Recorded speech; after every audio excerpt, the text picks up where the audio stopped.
Hi everyone. Hope y'all are doing all right. Starting this video, so today we can talk a little bit about measures of dispersion.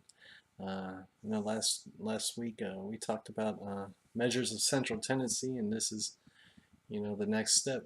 Because we look at the mean, the median, and the mode, and these measures of central tendency, like we got here in these lines, right? They give you a number, obviously, and they're interesting in their own right.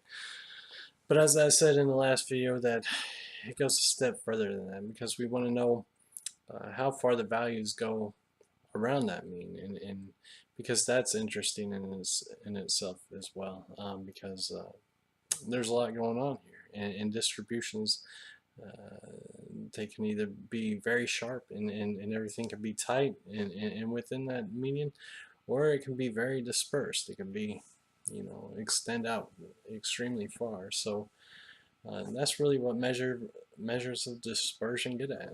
And, look at variability, looking at things that exist around the mean, around those measures of central tendency, and how far they spread out. And they give you the magnitude of differences and help us better understand a variable. And there's a lot of value to knowing that, right? The more dispersion, the more different the values are from each other, and from the central tendency measure that you're looking at, obviously. But there's a number of different measures that we're going to look at, and we're just going to briefly go through them today. Certainly, the most simplistic one is the variation ratio, which you'll look at when you're looking at nominal and purely ordinal data. This is the one you'll be using most likely because it's relevant. It's not necessarily relevant to other interval or ratio data at all. So y'all need to know that as well. The range, I'm sure everybody's familiar with the range to some degree, and we're going to talk about that, the interquartile range, the variance, and standard deviation. Those are the things we're going to cover hopefully quickly today. Now the variation ratio, it relies on the mode essentially, and it's good for nominal and purely ordinal data. Looking at those types of measures, a simple measure of dispersion, appropriate only for nominal or purely ordinal variables. It measures the proportion of cases of a variable that are not in the modal value, so the extent to which observations are not concentrated in the modal category. So let's go to the next slide and kind of add a good example, I think. And it's fairly straightforward. It's fairly easy to calculate. I included the formula here and here as well. So it's 1 minus the modal category over the total number of instances that you're looking at. So say, for example, if we have 100 people and 33 people own a dog, so that's why you got 33% right here. 33 out of 100 is 33%, right? So this is kind of the math that underlies it. So 1 minus 33 divided by 100, and that equals 0.67 or 666 repeating. So about 2/3 of pet owners do not own dogs, and that's what the variation ratio can tell you, and it's limited in that capacity. So higher values from the variation ratio imply greater dispersion around the distribution. It implies that there's exceptionally more folks who don't own a dog, right? So than do. Um, Now, moving on from there, so that's fairly straightforward, at least in my mind. Hopefully, y'all can get that and see that. I don't want y'all to get too caught up in these formulas. And I know they can appear tricky with all that, but as long as you understand that it is just 1 minus the uh, number of instances in the modal feature divided by the total number of instances, y'all are good with that.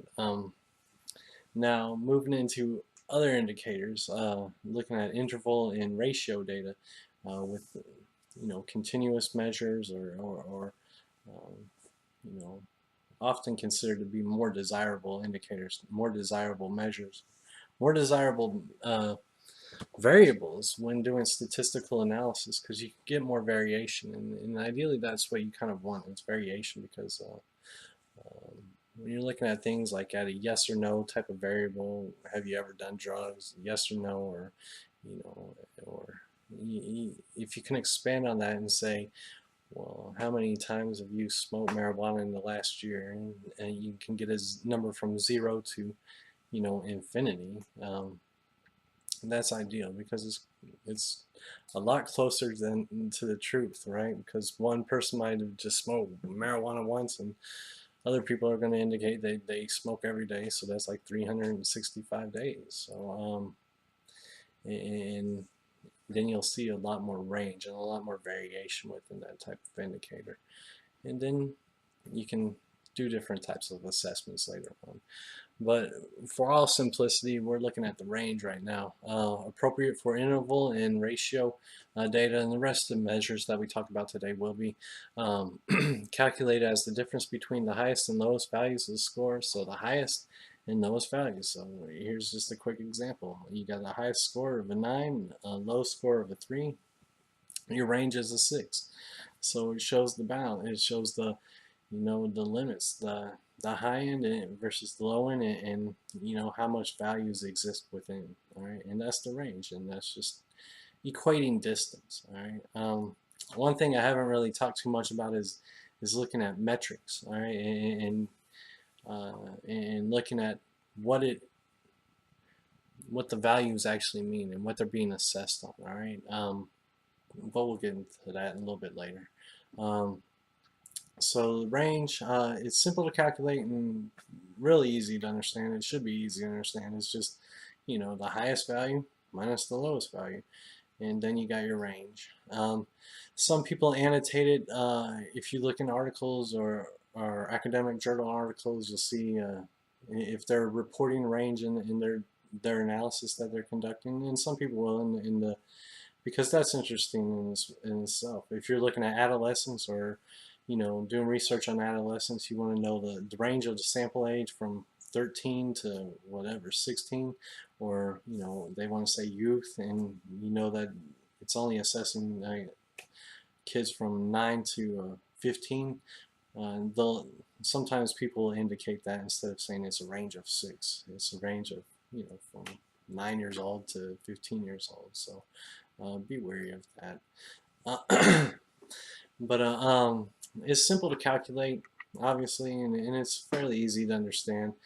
Can be misleading, all right, to some degree if you have extreme outliers. So here's kind of like a little example. So the range without this 300 being here would have been what, from 69 to 73. So that's 4, right, off the top of my head. And then if you have like an extreme outlier that you include into the analysis, not necessarily temperature, but it could be anything. If you're looking at you know, police departments in the state of Texas, or sheriff's departments in the state of Texas, you get a dozen different counties, and then one happens to be Harris County. That's going to be the extreme outlier, because you're going to have thousands of folks there, and then the rest of them could probably have like 50 people in it. So you know, that could really throw things off, because then your range would be from 50 to whatever 10,000, and that's an excessive range, and it shows that there's might be issues within it. You might be looking at different factors there altogether. What am I looking at 300 degrees here for? You know, am I looking at the surface of Mercury compared to here? You know, so those types of things are those types of questions should come about, right? Well, why is, you know, most of the departments only have 50, but this one department has 10,000, and they just pull all the other averages that way? That's what I'm trying to get at. All right. So the interquartile range is another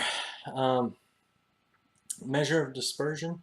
It's just looking at the inside, the interior 50% of a distribution, essentially, from the end of the first quarter to the third quarter, right?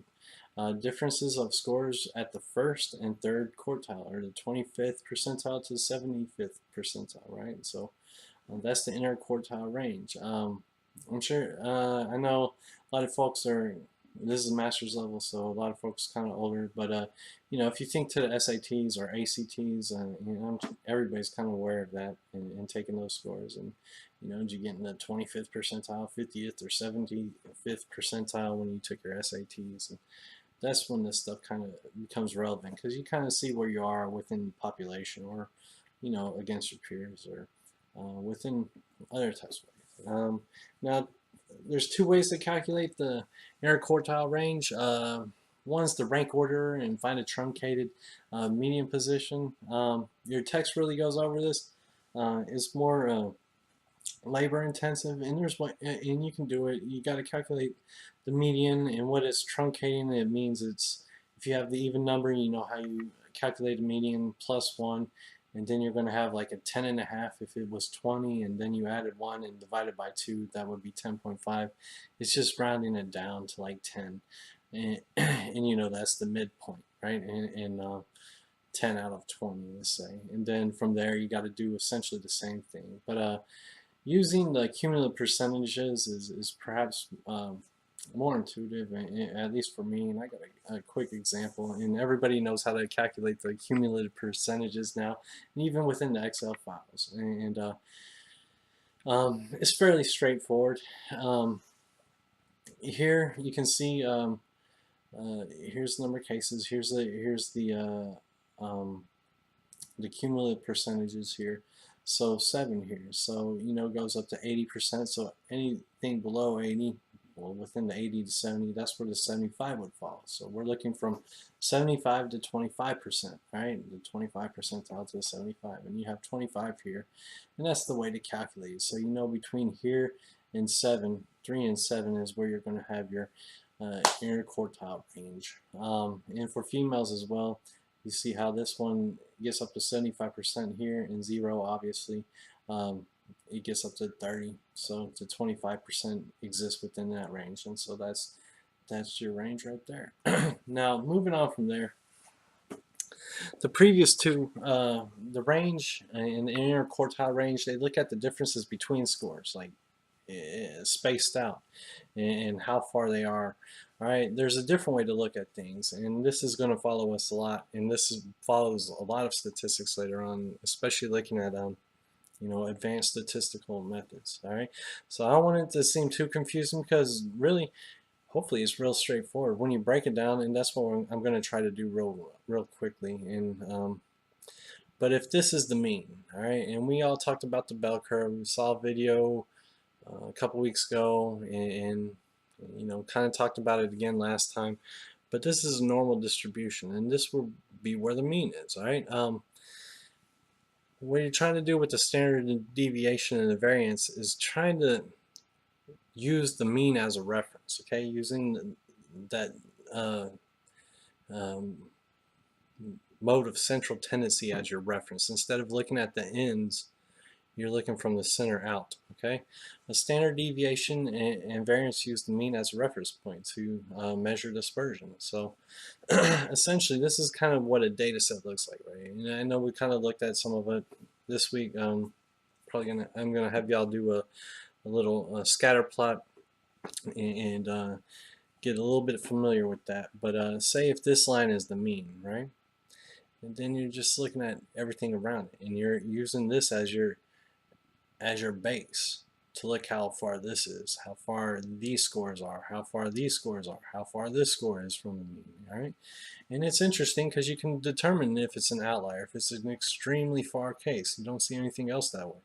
We see a lot of them that are fairly close, right? And so the standard deviation and variance, they both measure dispersion by taking the difference. So the difference or deviation of each score from the mean of a variable. So essentially what you're doing is looking at the differences between here and here, right? But not one at a time, not with the standard deviation or the variance. You're looking at it holistically. You're looking at them all cumulatively, okay? And then you're getting an average distance away from the mean, essentially, is what you're trying to do. All right. Now taking a step back before the standard deviation and the variance, you can calculate mean deviation scores. All right. Now essentially what that is this is a mean, right? This line would be a mean. Deviation, how far away this score is from the mean, or how far away this score is from the mean, right? So that's the mean deviation score, right? It's the distance from the mean to the score itself. That's essentially. So don't, I hope, hopefully that doesn't sound too confusing, but when people say these things, and I remember, you know, first learning statistics, how it seems so complicated, but hopefully it shouldn't be that difficult to you know, kind of grasp a little bit intuitively, right? So it's the distance between a score and the mean of a group of scores. Two pieces of information. Now, when you calculate for an individual score itself, you get two pieces of information. So the sign tells us if the score is more or less than the mean. So if I calculate this score, I know it's going to be a positive value because, let's say here it's 14, and let's say the mean is what, 10, all right? So 14 minus 10 is 4, and that's a positive score. Now say like this score here, let's just say it's 8. I know this is not necessarily the best graphic to do this, but 8 from 10 is -2. Then you know that score falls below. That's what I'm trying to get at, okay? So that the sign itself from this type of calculation will tell you if it's more or less than the mean, which is important, and that's a good piece of information to have. And the magnitude tells how far the score is from the mean as well. So, you know, if you've got a score of 2, you know, or a score of, you know, 0.5, it differs from you know, or -0.5, it differs from a 4, and you can see that, right? And that it's got much more depth, right? Now,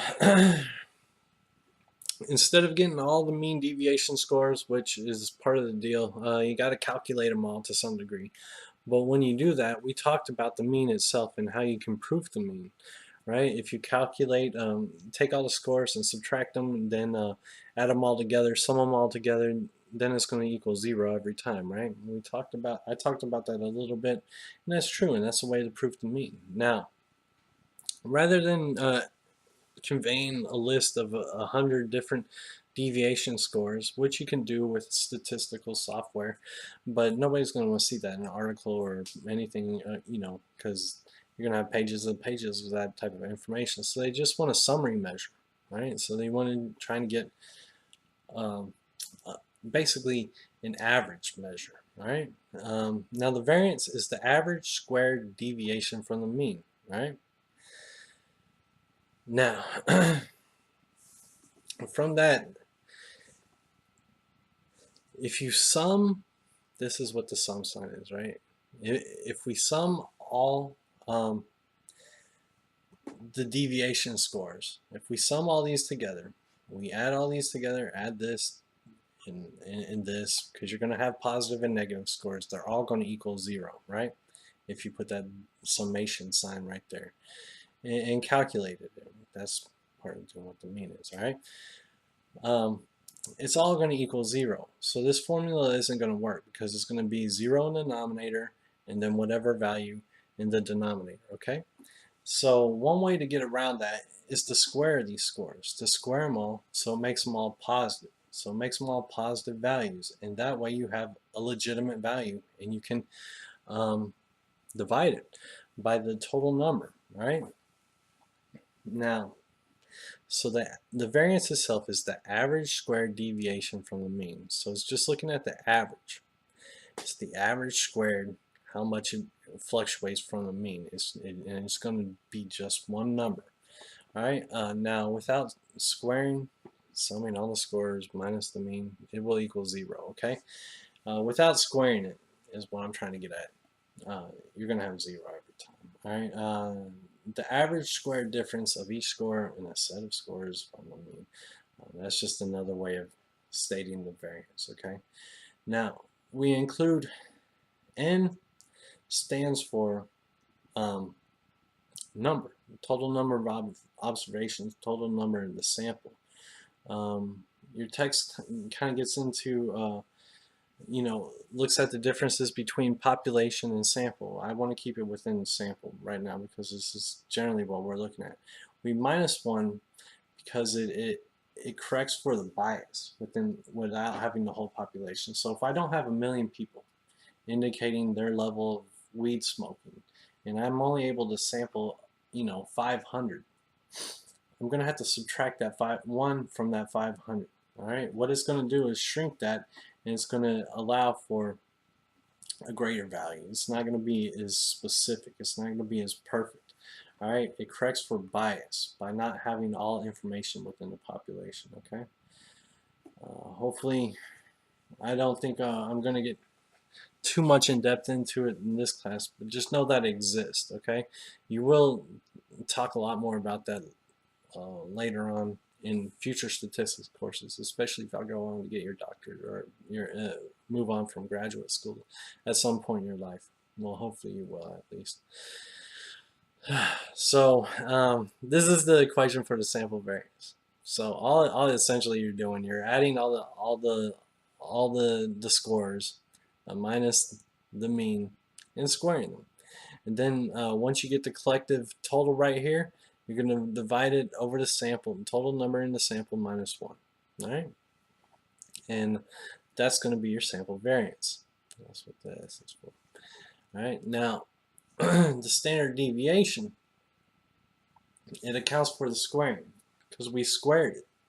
We had to square it. We had to square it so it wouldn't equal 0. We had to square the variance so it wouldn't equal 0. Does that make sense?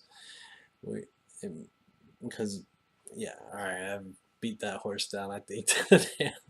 But the way to get rid of that large value, that's not necessarily going to mean anything, all right, to you. It may or may not mean anything, but a large number is going to indicate that there's a lot of variance there. A small number is going to indicate a low amount of variance there.